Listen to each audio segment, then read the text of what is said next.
a empezar entonces con esta charla, un tema apasionante que es la automotivación en el entorno laboral. Nos acompaña Daphne McGrath, gestora de proyectos gestionados por valores. Los vamos a invitar a que descarguen el ebook gratuito, Las 7 reglas de oro para motivarte profesionalmente, entrando a www.tucambioprofesional.com. Bueno, dicho esto, vamos a empezar. Daphne, hay una pregunta que te quiero hacer. ¿Sos una persona motivada? Eso es algo que también la gente lo tiene como que ir diciendo, ¿no? Pero sí, sin lugar a dudas, es como un reinventarme anualmente y es buscar mi motivación cada año. Siempre digo que planifico mi carrera a un año, porque si no concreté lo que me propuse conmigo misma, tengo que revisar hacia dónde voy. Así que es un continuo estar en contacto con mi vocación, digamos, ¿no? 7 reglas de oro ha sido una observación personal que en las distintas organizaciones donde me tocó trabajar vi que había dos grupos de personas. Unas personas con una motivación intrínseca y otras personas que compartiendo salarios, una misma área de trabajo y hasta un mismo jefe, no les pasaba eso, ¿no es cierto? Entonces, a mí eso siempre me llamó la atención.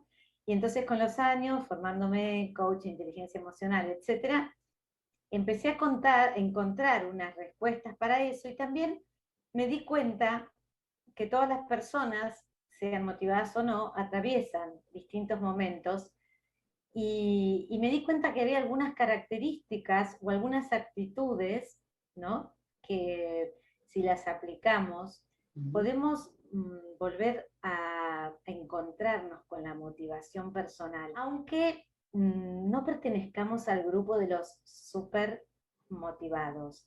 Pero me empecé a dar cuenta esto de lo actitudinal. Daphne, que a veces todos, digamos, perdemos un poquito la motivación, ¿o no? Obvio, obvio, cuando vamos en busca de algún objetivo y nos vamos dando cuenta, sobre todo en los vínculos, ¿no? Como si llegamos, si no llegamos, si nos sentimos gratificados como pensábamos o no, y en general tenemos una idea y después hay que lidiar con tanta complejidad en el medio bueno, que hay que seguir viendo esa meta que estamos buscando, ¿no? Sin lugar a dudas. Sí. Hay una pregunta que, bueno, que la voy a dejar para el final pero me la anoto acá, porque no quiero distraerme del hilo, pero es una Ujú. pregunta que tiene que ver con la activación y los vínculos. Me hiciste sonar una alarma. Bueno, Mm. la primera regla dice acepta la realidad tal cual es. Un Ujú. tema que da mucho es, a ver, cuando yo estoy atravesando un momento de, podríamos decir, de tedio existencial en un trabajo, la primera recomendación es aceptar lo que está pasando. Cuando a mí me dijeron, me decía una colega, me hablaba de aceptación, a mí me generaba un ruido interno y me Mm. preguntaba, ¿aceptar es que me tiene que gustar? Mm. ¿Aceptar es que tengo que aceptar que esto es así y no puede cambiar? Y ahí me introdujeron una distinción. Me dijeron, Ujú. aceptación no es lo mismo que resignación. Ujú. Y me pareció muy potente. La aceptación es más bien decir, esto no me gusta nada. Mm. Y hasta me puede dar mucha rabia, mucho fastidio. Entonces, aceptar lo que la realidad, primero lo que la realidad es, porque la realidad no está para adaptarse a mí, Ujú. nos gustaría, pero la realidad es lo que es. Entonces, primero aceptarlo y una vez que lo acepto, ver qué puedo hacer. Sí, cuando te escuchaba pensaba, podemos pensar, muchas veces me parece que pensamos que aceptar sería como claudicar, ¿no? Y en realidad aceptar es algo de inteligencia, es empezar a mirar los datos tal cual son. Porque si yo sigo pensando que quiero un contexto diferente, no estoy pudiendo tomar las acciones que realmente me lleven al lugar a donde tengo que ir, ¿no? Y a veces esa aceptación tiene que ver con uno, con aprender de uno, qué estaba esperando, qué puse de mí, ¿no? En mi camino, yo personalmente el camino con el que me formé y el camino que me forjó, tenía que ver con, en lugar de pelearme con las circunstancias, y es el que más trabajo hoy en día, en lugar de pelearme con las circunstancias, es revisar esto que me viene a decir a mí. Muchas veces cuando algo no avanza, y tal vez no estamos en el lugar indicado, ¿no? Ahora, nos cuesta mucho el esfuerzo de decir, soy yo el que tiene que cambiar, soy yo el que tiene que tomar el esfuerzo de volver a insertarme en otro lugar, ¿no? O soy yo el que tiene que cambiar una determinada actitud. Entonces, me parece que la aceptación es la que hace todo el cambio de como... Una vez en meditación alguien lo describió de una forma muy interesante, ¿no? Es como la madre que tiene un bebé en UPA, si tiene al bebé llorando y vos al bebé llorando le decís, dale, cambia, cambia, cambia, vamos, vamos, sí, sí, sí, sí, bebé, dormí, dormí, dormí, el bebé cada vez se pone peor, ¿sí? Mientras que si realmente nos sentamos a entender que el bebé está llorando y nos quedamos ahí, ¿no? En un estado de estar presente para lo que es, el bebé se afloja, ¿no? Y se relaja. Todo con la vida es exactamente lo mismo. Esa fue siempre mi sensación. Cuanto más me peleaba con algo, menos posibilidades había de poder cambiar las circunstancias porque estaba en estado beligerante, y en estado beligerante no creamos nada nuevo, ¿no? Y no podemos resolver nada. No, hoy en día, todo lo que está sucediendo, estamos adentro con la pandemia, bueno, podemos estar como tratando de sostener aquello que ya no es, o empezamos a aceptar que esta realidad está viniendo con condimentos muy diferentes, ¿no? Entonces, si yo empiezo a ver eso, si puedo aceptarlo, y bueno, voy a estar en mi casa desde un lugar diferente. Estaré utilizando, como bien se dice, ¿no? Estaré utilizando este tiempo para estudiar, conectarme con mis familiares. Es como la ola, no es como barrenar. Vos no te le imponés a una ola que viene y te lleva. Vos aceptás que la ola va para donde está yendo y vas nadando con esa ola lo mejor que podés. La segunda de las reglas dice, acéptate con tus fortalezas y debilidades. Esta me encanta, ¿no? Porque a veces somos muy autoexigentes y tendemos a ver lo que no nos sale bien y nos autoocultamos nuestras fortalezas.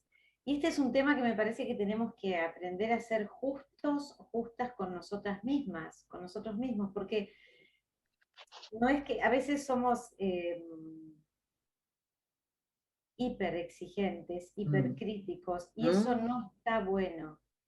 No está bueno. A veces cuando sos una persona muy responsable, equilibrar también con el aceptar que si yo tengo debilidades y si tengo errores, el error es un elemento necesario para crecer. Lo que pasa es que en determinados entornos, el error en algunas organizaciones, en algunos departamentos, en algunas empresas, eso es de acuerdo también a quién lidera, ¿no? El error es castigado. Entonces, hay que entender que la experiencia humana necesita del error. Cuando empezaste a hablar decías este tema de la aceptación, ¿no? Muchas veces nosotros tenemos determinada como conformación, pero también como hemos sido educados, nos van diciendo hacia dónde tenemos que ir, ¿no? Y la realidad es que a lo largo de la vida entonces como que vamos conectando con eso. Ah, fui para acá, pero era realmente lo que yo quería. Realmente esto está alineado y con los cambios que uno va teniendo a lo largo de la vida, ¿no? Entonces, poder ir descubriéndonos a nosotros mismos, que nadie se puede conocer a priori. Las elecciones son a priori, después cuando vamos caminando el camino, es natural ir descubriendo si queremos eso o no. Si esto es lo que nosotros decidimos o es lo que la sociedad nos está diciendo, porque no solamente tiene que ver con cómo nos criaron, también tiene que ver con las cosas que están en boga en determinado momento, ¿no? Y a veces, si sos una persona relativamente conectada con vos y tenés la suerte de empezar a darte cuenta que ese sonido que están dando no necesariamente es lo que vos sentís adentro, la verdad que vas a ir recorriendo como muchos cambios, porque Me parece que hoy en día hay que mantenerse, hay que subsistir, hay que ver qué es ser exitoso. Es natural que todos querramos ser exitosos, pero hasta que podés conectar con qué es éxito para vos, uno de los puntos centrales de este tema que estás planteando de qué es la aceptación. Y creo que esa aceptación que tiene que ver con el primero, ¿no? En si soy autocrítico, con el primero de los temas, que es reconocernos a nosotros mismos, bueno, ahí tenemos como toda la vida. Para mí esa es la vida. Básicamente me parece que de eso trata la vida. Sí, sí. Hay un punto que yo señalé es eh, cómo me trato frente al propio error, ¿no? Hay que tener una humildad para decir, ok, me equivoqué, listo, y lo hago bien. Y no, y ojo con lo que nos decimos, porque a veces podemos ser nuestro propio enemigo, ¿eh? Un personaje interior muy crítico. Hay que ser equilibrados, todos tenemos luces y sombras y con esto vamos a construir lo que tengamos que construir. Se está descubriendo el poder de la mente para la creación de lo que somos. Esos mismos pensamientos que vos decís podemos ser autocríticos, lo van hasta registrando cada uno de nuestros genes, ¿no? Y esa genética empieza a devenir en una enfermedad. Entonces, el hecho de ser automotivados, el hecho de darnos cuenta que nos estamos diciendo, el hecho de tener una buena autoestima, una sana autoestima, es central para una cantidad de cosas, ¿no? Para la salud mental, para la salud física y para la posibilidad de relacionamiento con todo el contexto con el que estamos. Una de las claves también es centrarnos en nosotros. Pasa, a veces vos hablas con un trabajador, con un profesional que te dice que está en el medio de un ambiente tóxico, ¿no? Entonces, hay mensajes que son desmotivantes del entorno. Entonces, con un cliente mío de coaching hablábamos, bueno, una receta, un paso, es volver a centrarte en ti, volver a centrarte en vos y tratar de hacer muy bien lo que te toca hacer, porque sobre todo en estos momentos en que no todo el mundo por ahí tiene la, la destreza para vivir este momento de una forma buscando motivaciones, reconozcamos que es un momento con complejidad, pero entonces, centrarse en uno y hacer las cosas muy bien. Yo tengo cerca mío dos ejemplos que los voy a contar acá. Uno es de un joven profesional y otro es una secretaria, que están muy cerca mío y es algo es un ejemplo de cómo vas a ver frutos cuando te centras en vos. Un chico de 30 años que trabaja en una organización en Argentina decide hacerse independiente. El iba bárbaro, era el responsable de marketing de una empresa norteamericana con filial en Argentina. Decide hacerse independiente y entonces estaban planificando las próximas reuniones y le dice al jefe, mira, te agradezco esta reunión, pero yo para mayo no voy a estar. Y le dice, ¿por qué no vas a estar? Bueno, mira, me voy a dedicar al marketing, me estoy formando porque quiero hacer marketing por todo el tema de Internet. Entonces, no me digas, me parece un bajón que te vayas, que esto genera va a generar un vacío. Bueno, en el lapso de 3 días, este joven profesional comunica a sus contactos de la misma organización dispersos en el mundo, en Latinoamérica, su decisión. Le ofrecen irse a un país vecino con un sueldo que en la Argentina es imposible hoy día. Entonces cuando él dice, se enteran y lo llaman y él dice, me sorprenden, y dice, estuvimos en Buenos Aires en el congreso que organizaste vos y nos encantó lo que vimos.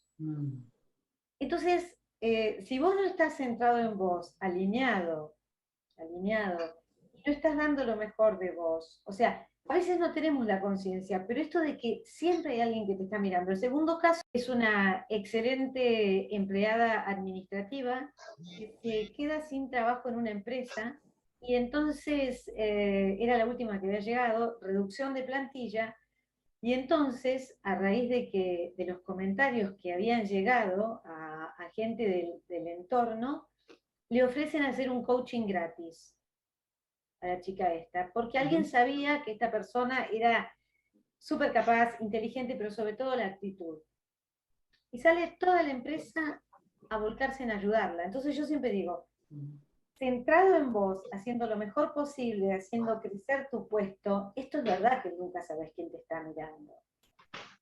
Y este tema de estar centrado en uno mismo, ¿no? Como vital, porque si no, después viene la queja de, bueno, yo hice lo que los otros me dijeron, pero cada uno está atendiendo su juego naturalmente.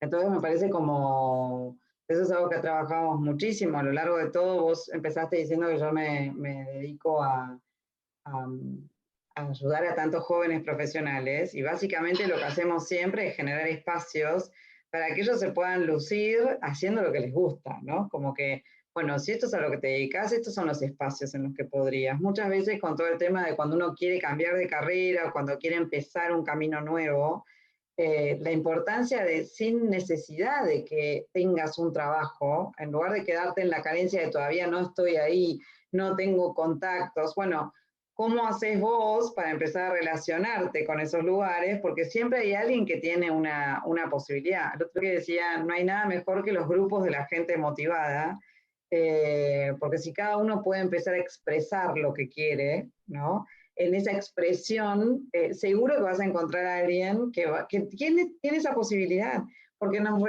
retroalimentamos mutuamente, ¿no? Mi deseo seguramente satisface la necesidad de otro.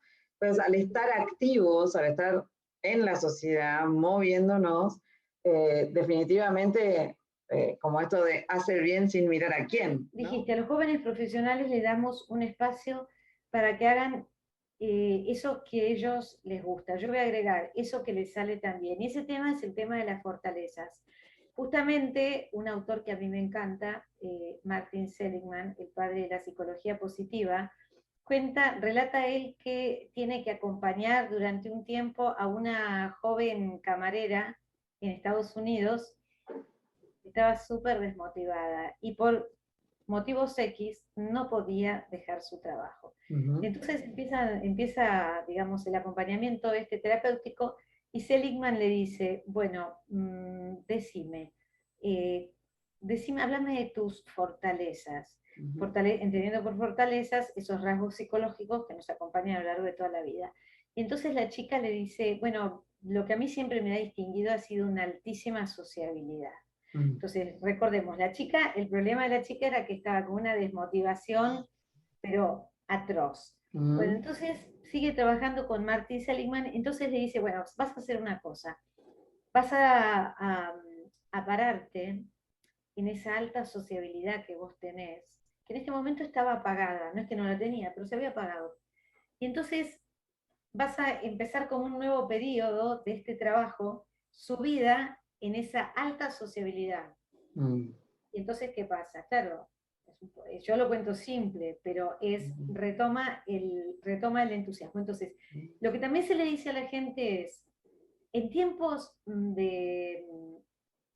que son tediosos, en tiempos donde falta la motivación, fíjate en tu pasado, ¿qué te hizo grande en otros trabajos? ¿Qué te hizo grande? Y yo, cuando estaba escribiendo el librito, yo me lo apliqué a mí misma y descubrí, por eso es una invitación a que, los que nos escuchan, que lo hagan en su vida. ¿Qué les hizo grande? ¿Cuáles fueron esas características que enamoraron a la gente que estaba cerca suyo? Porque ahí hay tesoros, porque ahí hay tesoros ocultos que se pueden traer al presente. Bueno, es como lo del elemento, ¿no? También cuando te dicen a qué jugabas cuando eras niño, qué es lo que harías con total placer por sí mismo. O me acuerdo en desarrollo de carrera cuando decían, bueno, si te gusta la música, pero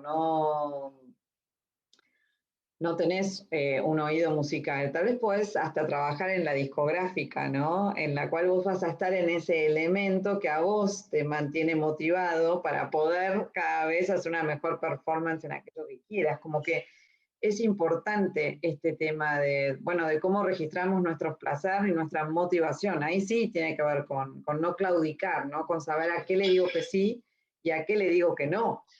Siempre pregunto en las charlas, ¿para quién trabajas? Mm. Y algunos te dicen que trabajo para tal empresa, y yo digo que no, que todo el mundo trabaja para sí mismo. ¿Tú qué opinas, Daphne, con esto? Uf, eso es absoluto, porque cuando entregas todo, ¿no? Te perdés de vos. Entonces, si uno no es consciente de esto que estás planteando, de que uno trabaja para uno mismo, muchas veces perdés muchas cosas, vas perdiendo muchas cosas, perdés el foco de tus amistades, el foco de tu vida privada, y entregás y empezás a demandarle a los otros más de lo que deberías demandarle, ¿no? ¿Qué me estás queriendo decir, Daphne? A ver si te entendí bien. ¿Es porque estás insatisfecho? Empezás a demandar. ¿Y quiénes son esos otros? Y empezás a demandar reconocimiento, empezás a demandar atención, cuestiones que empiezan a salirse del foco del verdadero trabajo, ¿no? Si uno ha elegido un lugar donde realmente se encuentra motivado, si uno se encuentra sirviéndose a sus propios intereses, que en el buen sentido de la palabra, ¿no? O sea, como una cuestión de estar conectado con uno mismo, eh, saber que todo ese capital te lo vas a ir llevando a todos lados con vos, más hoy en día, ¿no? Con tanto tema en la marca personal, con el desarrollo de cada uno como carrera. Antes, nosotros trabajábamos 20 años en una organización y antes se hablaba de la escalera, había una alianza, ¿sí? Pero ahora me parece que en la velocidad que está teniendo el cambio del contexto en el cual nos movemos, si vos mismo no estás alerta de lo que está pasando, nadie puede hacerse cargo de vos, ¿sí? Hay un tema de que hoy en día cada vez a los profesionales se nos exige que nosotros autogestionemos nuestras carreras. La universidad está en cuestionamiento fuerte. Ya hay organizaciones que están marcando como series de cursos donde cada uno va a ir haciendo su propia aventura, ¿no? Entonces, lo que antes era tradicional, que uno podía ir a la universidad me daba el título y eso me habilitaba, imagínate, lo que vos decís, uno trabaja para uno, hoy en día eso es una exigencia absoluta porque es uno el que tiene que estar alerta de qué está incorporando a uno mismo como experiencia para sostener el concepto de empleabilidad en el contexto cambiante. Somos nuestro propio capital y ese capital hay que cuidarlo. Entonces, trabajando cada día mejor, lo mejor que se pueda. Lo mejor que se pueda, hacer las cosas bien. Y al no decir que es al no ser egoísta, tiene que ver con, es la diferencia entre el hijo y el padre. El hijo en su juventud requiere de un adulto que esté. Ahora llega un momento en que si soy adulto, yo empiezo a hacerme cargo de mí mismo. ¿No? La demanda esa eh, a veces hay como algo que no estás haciendo contigo mismo. A mí me pasó, voy a contar una experiencia personal de una persona profundamente imperfecta que en un trabajo yo no me sentía reconocida. Estaba, y medio que protestaba. Y un día me senté y dije, vamos a pensar esto. Yo estoy esperando que me aplaudan. Bien. Mejor me voy a callar la boca y voy a trabajar muchísimo y bien. Llegaron los aplausos, ya está. Como dicen en España sabés que la tortilla es un clásico, bueno, hay que dar vuelta a la tortilla. Sí, yo no creo que nunca finalmente los logros no lleguen, ¿no? Porque vuelvo al mismo punto de antes de, estoy en el lugar indicado, estoy con la gente indicada, estoy con el tipo de... hay muchos jefes y hay mucha gente muy, muy importante en las vidas de uno cuando vas iniciando tu carrera, que por ahí vos estás pidiendo el reconocimiento y vos enfrente tenés a alguien que está en miedo de ser superado, ¿no? Y no podemos ser ajenos a eso. Vos sabés que yo trabajo mucho con todos los temas de valores, ¿no? Valores y niveles de conciencia dentro de las organizaciones. Y hay determinados niveles donde es sabido que existe el miedo a no tener, el miedo a no ser querido y el miedo a no ser suficiente. Mira las grandes ligas que si en 90 días no tenés acciones que satisfacen a la bolsa, esa persona, aún con el éxito, porque para llegar a esas posiciones es gente sumamente capaz, no se llega tan fácilmente a ese nivel de posiciones, pueden ser retirados con mucha velocidad. Por lo tanto, sería natural que tengan miedo. Si estamos habitando el miedo, ¿hasta dónde yo sé cuál es la emocionalidad del espacio en el que estoy? Si nosotros podemos empezar a vernos todos como vulnerables, te podés empezar a acompañar, porque entonces no va a haber un niño pidiendo ser reconocido, va a haber un adulto que eligió un lugar para alcanzar un objetivo, y alcanzado el objetivo sabrá qué hacer con ese objetivo. Digo, estamos hablando de un mundo que parece perfecto, ¿no? Y todas, tú y yo hemos pasado por organizaciones donde unas han sido maravillosas experiencias, otras en lo personal no tanto, y están los egos, hay organizaciones donde, gracias que hay determinados tipos de liderazgo, a los colaboradores nos lo han hecho más fácil. Y es verdad que cuando arriba tuyo hay un verdadero líder, cuanto más fácil, y un líder siempre, iba a decir un líder con grandeza. Yo creo que la grandeza es algo que caracteriza a un líder, ¿no es cierto? Esa nobleza interior. Entonces es más fácil que la gente hasta se pueda mostrar vulnerable. Cuando hacía desarrollo de carrera, siempre les decía a los jóvenes en general con los que me toca trabajar, no elijas una compañía, elegí quién es el jefe con el que vas a trabajar, ¿no? Porque son esas duplas, esa dupla en el que vos reconoces en esa persona a alguien con quien te llevas bien, porque seguramente no necesariamente tu líder es el que yo valido como líder, sería natural que eso sucediera, ¿se entiende? Si podemos empezar a entender la diversidad de la vida, la cantidad de opciones que tiene la vida, o sea, volviendo a la motivación, ¿no? Nosotros podemos ver un mundo finito, donde, bueno, el trabajo, no hay trabajo, ahora todo el mundo está sin trabajo, que no es así, hay gente a la que le está yendo muy bien en medio de todo esto. Entonces, ¿por qué? Y creo que es esto, encontrar, la posibilidad de encontrar la alegría y el valor está en cada uno de nosotros. Entonces, para mí ese es un aprendizaje enorme. ¿Con quién estás? ¿Hacia dónde vas? ¿Qué valores compartís? Y vas a tolerar cualquier adversidad. Pero eso tiene que ver con algo muy interno y no tiene nada que ver con el afuera, ¿no? Y para mí eso por ahí es automotivación, para mí eso es autoaceptación, lo veo por ese lado, ¿no? Claves es ser agradecido, valora lo que tienes, agradece y sé positivo. Y acá yo sigo con las historias de Martin Seligman porque me encanta. Voy a decir a los que nos están escuchando por qué me encanta. Porque este hombre trabajó durante 40 años tratando de sanar los traumas frente de una institución nacional de psicología en Estados Unidos y llega a la conclusión de que tanto tratamiento focalizándose, digamos, en la enfermedad de la persona, en la enfermedad mental, había un porcentaje de recuperación muy pequeño.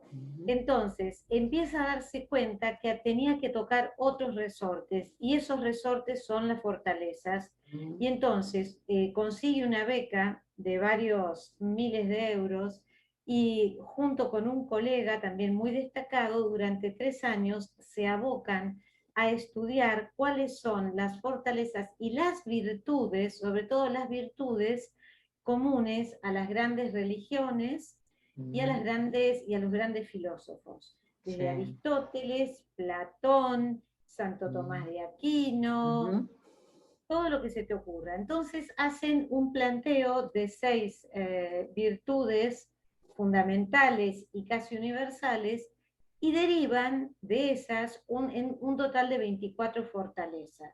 Entonces, Seligman descubre que la gente puede mejorar si les hacemos recordar esa parte sana que todos tienen, hasta los que están más, digamos, más enfermos, que vivir hablando del problema todo el tiempo.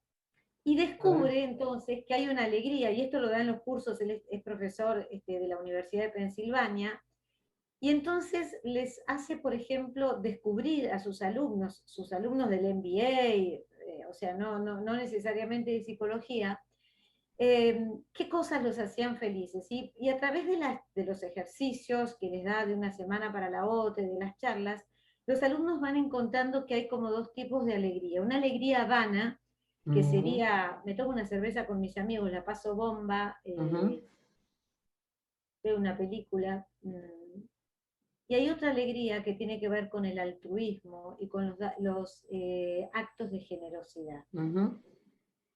Y el ser agradecido. Entonces da un ejercicio, a ver quién se anima a esto, y dice, tienes que elegir una persona a la que sientas que le debes mucho, que estés muy agradecido, tiene que estar viva, y le vas a escribir una carta, y le vas a avisar que vas a ir, así que viva en otra ciudad, no importa, le vas a leer la carta. Bueno, algunos lo hicieron, dice que el efecto benéfico en quien hace esto es, el efecto dura un mes. Entonces, entre las fortalezas, ¿no es cierto?, la gratitud. ¿No? Gratitud que tiene niveles, está la gratitud a nivel humano, porque llegamos a un lugar que no llegamos solos, ¿no? Absolutamente. ¿No? Venimos caminando, como no me acuerdo quién fue el que dijo, que venimos caminando sobre los hombros de otros gigantes que permitieron, y después también las personas que son creyentes, la trascendencia, ¿no es cierto? Sí. Quienes somos creyentes sabemos que tenemos que dar gracias también. Pero en el plano meramente humano, también ser agradecido, ¿eh? Eso es un tema que lo ves como de inteligencia emocional, de salud emocional, que te hace ser automotivado. Sí, y desde ahí podríamos poner como otra mirada para motivar al ejercicio de esto, que es ser ese cambio que quiero ver, ¿no? Porque seguramente que nadie tiene ganas de relacionarse con alguien que no está ni agradecido de lo que uno le está dando, porque uno en el cotidiano trata de dar lo mejor de uno. Por más que uno no lo esté haciendo bien, uno cree que está haciendo buenísimo. Entonces, en ese sentido, empezar a hacer ese, y si cada cosa que uno da a alguien, de alguien recibís una sonrisa, de alguien recibís un agradecimiento, empezar a registrar qué me pasa a mí cuando eso sucede, para empezar yo también a encarnarlo, Sí. ¿no? Y darte cuenta que cuando otro lo hace con vos, es un mundo que cambia alrededor. Entonces darnos cuenta de cuando no lo estamos ejercitando, como nosotros mismos estamos cerrando nuestras propias puertas. Me acuerdo cuando estábamos en el máster, a mí me gustaba una línea de trabajo que se llamaba el diálogo apreciativo, ¿no? Porque justo si hay algo que impacta en el mundo del trabajo son las maestrías en negocios, ¿no? Y estos profesores de máster decían que, bueno, que vos eras un clásico, que cuando le dabas un caso a los alumnos de la maestría, los alumnos se iban, volvían, y lo primero que te decían es, detectamos el problema de IBM, ¿no? Entonces, la realidad es que IBM no nació con un problema, no se inventa como un problema, ¿sí? Puede ser que está resolviendo un problema, pero hay un creativo, hay alguien que está motivado a dar respuesta a un problema, ¿no? No tenés una persona quejándose del otro lado. Entonces, empezaban a enseñar cómo era empezar a ser apreciativo de lo que había toda una técnica, ¿no? De pasos, de cómo hacer un planeamiento que fuese apreciativo. Y yo me acuerdo que me divertía mucho porque venían los másters y me decían, pero vos nos estás pidiendo que no seamos un máster. Yo decía, wow, qué cultura que tenemos, ¿no? Que ser inteligente, no es casual que muchas cosas nosotros la tengamos como comportamiento. ¿Cómo puede ser que ser inteligente sea solamente descubrir o estar así como circunspecto, apurado, sin tiempo? Todas cosas que no hacen, me parece, a la calidad del desarrollo, ser quejoso. Está bien, es importante ser asertivo en los comentarios, ¿no? Una cosa es ser asertivo y otra cosa es ser injurioso, otra cosa es ser hiriente. Entonces, si agradeces las circunstancias, ya tu exposición va a tener un cariz totalmente distinto que definitivamente te va a llevar a lugares diferentes, porque es energía pura eso. Reglas, la anteúltima dice, ponte retos y objetivos importantes. Y acá hay un tema que hay que decirlo, ¿no? Tiene que ser desafiante, tú tienes que considerar, bueno, tengo que hacer un esfuerzo importante, pero nunca tiene que ser tan que me supere, porque ahí lo que entra a jugar es ¿cómo te puedo decir? El desaliento. Hay un americano que habla mucho de esto del fluir, el famoso fluir y es parte de uno de los puntos una persona desarrollada según la psicología positiva, es encontrar una actividad en tu vida como que te absorba, donde vos pongas todo, ¿no? Y en un trabajo, en un proyecto. Pero claro, para que sea eso, que sea satisfactorio, no tenés que llegar a creer que te supera tanto que no te van a dar las fuerzas, ¿no es cierto? Que eso ahí es lo que decimos, entra el desaliento. Y hay un tema re importante para aquellos que empiezan a descubrir el mundo laboral, que es engañoso, porque te ponen las descripciones del puesto, ¿no? Y entonces las descripciones del puesto, primero tenés que tener mucha experiencia, y la realidad es que nadie va a ir a un puesto si cumple con el 100% de los objetivos, ¿no? O de lo descripto. Entonces yo siempre les digo a los selectores, me ha tocado trabajar muchísimo con selectores, este tema de, que una vez se lo escuché una amiga mía con su hijo, ¿no? Dice, no, yo a mi hijo siempre le compro la ropa para que le quede un año grande, un año bien y un año chico. Y después le vuelvo a comprar la ropa siguiente, ¿no? Y digo, con el trabajo es lo mismo. Te tiene que quedar grande el puesto. Claro, Porque si no te queda grande, no hay desafío, hay alguna cuota que tiene que haber. Después hay un año en el que empezás a estar cómodo y ya después en el año que te empieza a quedar chico es cuando empezás a mirar, ¿no? Y es parte también de darte cuenta en qué instancia y agradecerle que te permitió crecer. Y el último punto dice, reduce la queja y aumenta la proactividad. ¿Por qué estamos demonizando la queja? No, porque la queja es una expresión natural de dolor, de incomodidad, y hay que quejarse, o sea, hay que quejarse. Ahora, la queja por deporte, de todas maneras, siempre hay que tener presente que si uno se instala en la queja por deporte, por modus vivendi, inconscientemente está buscando y esperando el beneficio secundario de la palmadita. El reto es, ¿qué propuesta de mejora puedo presentar? Esto para la vida personal también, ¿no? Para la vida en la familia. Me quejo, me quejo, me quejo. ¿Qué propuesta harías para cambiar esta situación? Bueno, muchas veces cuando haces esa pregunta, más de uno se queda tecleando, ¿no? Porque de nuevo, es volver a la responsabilidad personal. Y eso no. Eso tiene que ver con el nivel de padre y no con el nivel de hijo. Y ahí me empiezo a dar cuenta dónde estoy parado, ¿no? Si todavía estoy en niño o si estoy en un adulto y quién quiero ser. Ser adulto no es fácil, ¿no? Como esto de a mayor libertad, mayor responsabilidad, esas paradojas, ¿no? Entonces, sí, creo que eso es central, ese punto que estás poniendo. Y algo que no dije al principio, porque estaba más con los tecnicismos de las cámaras y demás, yo quiero reconocer el trabajo de los estas 7 reglas, porque sinceramente cuando lo leí, la sensación que me daba era que yo estaba como repasando muchas estrategias que yo había usado para mí misma a lo largo de mi vida, ¿no? Y me pareció como, dije, uy, si lo hubiese tenido. Uno descansa cuando tenés a alguien uno puede ir descubriendo la vida, ¿no?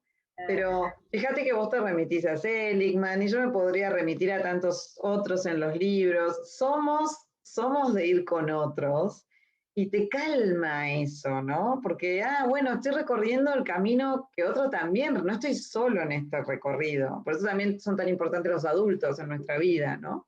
Entonces el libro me encantó, porque dije, wow, qué bueno, con tanta sencillez, corto, al pie, ¿no? Tampoco no es un tratado que entonces si no, no lo leo tampoco. Es corto, al pie, específico y me encantó, me encantó, me encantó. Así que felicitaciones por habernos regalado a todos esto. bueno, muchas gracias, Daphne. Bueno, vamos a poner un fin entonces. Yo te agradezco muchísimo, muchísimo la charla y bueno, hasta otra próxima charla. Un placer, un placer. Estamos en Gracias, contacto. gracias y gracias a todos los que participaron.